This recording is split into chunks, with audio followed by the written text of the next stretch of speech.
Good afternoon, good evening, and good morning. Today I'll be reading from Mark chapter 6, verses 14 through 29.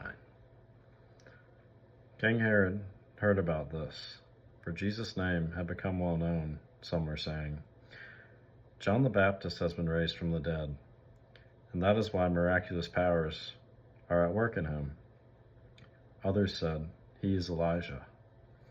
And still others claimed, "He is a prophet, like one of the prophets of long ago." But when Herod heard this, he said, "John, whom I beheaded, has been raised from the dead." For Herod himself had given orders to have John arrested. He had him bound and put in prison. He did this because of Herodias, his brother Philip's wife, whom he had married. For John had been saying to Herod, "It is not lawful for you to have your brother's wife." So Herodias nursed a grudge against John and wanted to kill him. But she was not able to, because Herod feared John and protected him, knowing him to be a righteous and holy man. When Herod heard John, he was greatly puzzled, yet he liked to listen to him. Finally, the opportune time came on his birthday.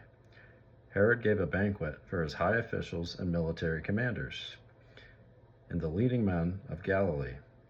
When the daughter of Herodias came in and danced, she pleased Herod and his dinner guests.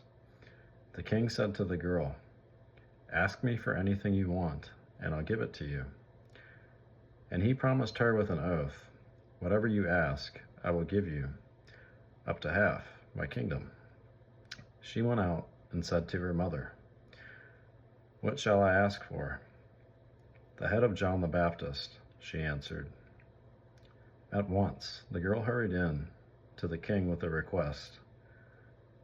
"I want you to give me right now the head of John the Baptist on a platter."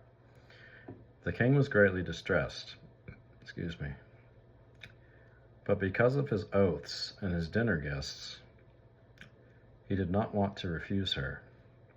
So he immediately sent an executioner with orders to bring John's head. The man went, beheaded John in the prison, and brought back his head on a platter. He presented it to the girl, and she gave it to her mother. On hearing of this, John's disciples came and took his body and laid it in a tomb. Why did Herod like to listen to John, who criticized his lifestyle? This is coming from verse 20. John the Baptist was a charismatic preacher with powerful prophetic messages drawn from the Hebrew scriptures from the Old Testament.